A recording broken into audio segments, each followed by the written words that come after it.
हम देखते हैं कि कल इंडियन एक्सप्रेस वो भी चेन्नई का जो एडिटोरियल है उसने एक खबर छापी। चूँकि वैसे हम लोगों को अखबारों से और न्यूज़ चैनलों से बहुत भरोसा नहीं रह गया, इसलिए हम लोग देखते भी नहीं हैं। और चूँकि इंडियन एक्सप्रेस ने एक छापा और वहाँ से ये मसला सामने आया कि ऐसा है कि एक इस देश की गवर्नमेंट जो है डेमोक्रेटिक गवर्नमेंट ने जो बोलती है बहुत डेमोक्रेटिक है और बहुत डेमोक्रेटिकली जिनको इनको लगता है कि ये लोग इस डेमोक्रेसी में आते हैं, कुछ लोग आते हैं, चंद लोग, उनको इन्होंने अपना वो भेजा, वहाँ से इनको सजेशन चाहिए था। तो वो प्रकाश महीने के बाद सही बोल रहे थे कि 9 बजे के बाद जो है छात्र संगठनों ने जो बाकी लोगों ने उन्होंने इस बात को उठाना शुरू किया और शाम होते होते गवर्नमेंट से लेकर यूजीसी से लेकर जितने भी लोग हैं वो सब अपना बयान इस पे देने लगे। देखिए, हम इसको लागू नहीं कर रहे हैं। इसके पहले तक इनकी जो कोई ज़बान खुली नहीं थी कि हम जो है इसको लागू कर रहे हैं या नहीं कर रहे हैं। मसला साथियों ये है कि हम लोग क्यों इतना लड़ झगड़ रहे हैं। अगर हम देखेंगे कि पिछले इन जो 45 केंद्रीय विश्वविद्यालय हैं उनमें जो SC ST OBC और अन्य जो उसमें पद हैं वो किनके लिए हैं, कौन उसमें भरे गए हैं। मैक्सिमम जो लोग भरे गए हैं 86% के आसपास वो जनरल लोग भरे गए हैं। और वो प्रक्रिया ऐसे ही हुई है कि ऐसा है कि आपका एक बार इंटरव्यू लेंगे, आप NFS हैं, आपका 2 बार लेंगे तो वो सीट जो है आपका जनरल में कन्वर्ट हो जाएगी। ये ऐसे बहुत सारे संस्थानों में अभी हम लोग देख रहे हैं, इलाहाबाद से लेकर दिल्ली तक बहुत सारे संस्थानों में ये प्रक्रिया चल रही है। तो हम कह रहे हैं कि रिजर्वेशन हमें क्यों चाहिए। अगर ये बात एक जो है कॉमन एक बात चलती है कि रिजर्वेशन भाई क्यों जो है डिमांड कर रहे हैं। हम कह रहे हैं कि ऐसा है कि ये देश आज़ादी का 75वां साल मना रहा है और इस 75वें साल तक आज तक एक जो वो तबका जो हाशिए पे उस समय था, आज तक 75 सालों में आपकी गवर्नमेंट इतना भी नहीं काबिल बना पाई है कि वो लोग अपना एग्ज़ाम अपना जो है खुद को क्वालिफाई कर पाएँ। ये एक तो व्यवस्था पे एक जो चैलेंज है। दूसरी चैलेंज ये है कि इस देश की जो गवर्नमेंट जो चाहती है कि ये लोग जो हाशिए के लोग हैं इनको शिक्षा के उसमें न डाला जाए, इनको उच्च पदों पर न लाया जाए, इनसे वही काम करवाया जाए जो लोग ये लोग बरसों से सदियों से करते आए, जो इनके मालिकों ने करवाया है, जो समाज की जो मालिक बने हुए हैं उन्होंने जो करवाया वही करते रहें।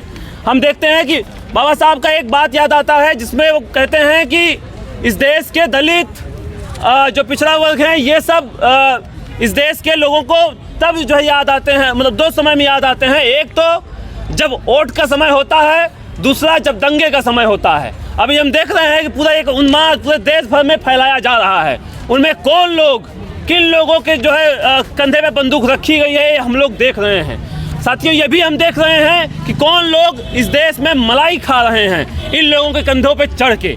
तो मसला यही है कि ये छोटी सी चोरी करने, छोटी सी क्या, एक बड़ी जो चोरी करने वाले थे उस बड़ी सी चोरी को अभी इंडियन एक्सप्रेस ने उसको एक्सपोज किया है। उसका बहुत बहुत शुक्रिया रहेगा।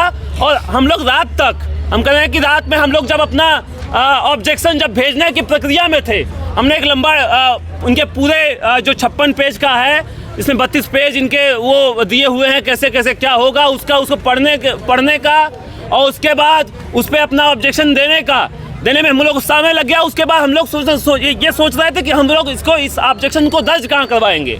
तो पता चला कि एक गूगल फॉर्म है, वो वेबसाइट पे कहीं मिला भी नहीं। एक गूगल फॉर्म कहीं से आया, बोला कि यहाँ पे आपको रजिस्टर करना होगा। बहुत मशक्क़त के बाद वो मिला। तो इस तरीके से ये इतनी डेमोक्रेटिक है, ये पब्लिक भी नहीं करेंगे कि कहाँ पे आपको ऑब्जेक्शन देना है। तो हम समझते हैं कि ऑब्जेक्शन देने की जगह यही है। अगर सब कुछ यहीं से जो यहाँ पे इस देश की एजुकेशन पे जो ताला लगा हुआ है, मामी डाला, वो इसके पहले JNU में थे, वहाँ भी ताला लगाने की कोशिश किए थे लेकिन वहाँ से खदेड़ा गया है। यहाँ पे आए हैं, अब ये चाह रहे हैं कि पूरे देश के एजुकेशन पे ताला लगा लेंगे। लेकिन ये भूल रहे हैं कि इस देश का जो छात्र है वो ये भी जानता है कि अगर आप हमारे अधिकारों को तोड़ेंगे, अगर उनमें कटौती करेंगे तो यही छात्र युवा है जो इसी यूजीसी को 3 महीने तक जाम करके रख दिया था और आपको निकलने की जगह नहीं मिल रही थी। आप ये मत भूलिए कि हमारे साथ कोई खिलवाड़ करिएगा, आप बच जाइएगा। तो साथियों, मोटा मोटी बात यही है कि जिस तरीके से अटेम्प्ट ये बहुत शातिराना ढंग से किए जा रहे हैं, ये कर रहे हैं, उन अटेम्प्ट्स को हमको बारीकी से देखना होगा। इनके हर एक मूव को हमको जो है समझना होगा, ताकि आप रजिस्ट कर पाएँ। नहीं पता चला कि ऐसे ही जो साथी बोल रहे थे कि किसान बिल के साथ जो हुआ वैसे ही हमारे साथ भी, जैसे एनईपी भी लेके चले जाए बिना चर्चा के, और आज थोप दी गई है कि आप लोन लीजिए यूनिवर्सिटियाँ, अब यूजीसी महाशय आप विश्वविद्यालयों को अब ये फंड नहीं देंगे, अब लोन देंगे। अब लोन चुकाते रहिए, आपकी पीढ़ियाँ चुकाते रहिए। तो मसला यही है कि आप हम लोगों को सचेत होना है। इस देश के छात्र युवाओं को जो इनका जो धर्मजाल बांधे हुए हैं, जो फैलाए हुए हैं, उससे निकल के उससे देखिए, घंटा बजाने से किसी का पेट भरेगा नहीं। जाके दर्शन कर लीजिए, वो एक अलग बात है। लेकिन आप कब तक जो है झंडा उठाते रहिएगा, कब तक ढोते रहिएगा?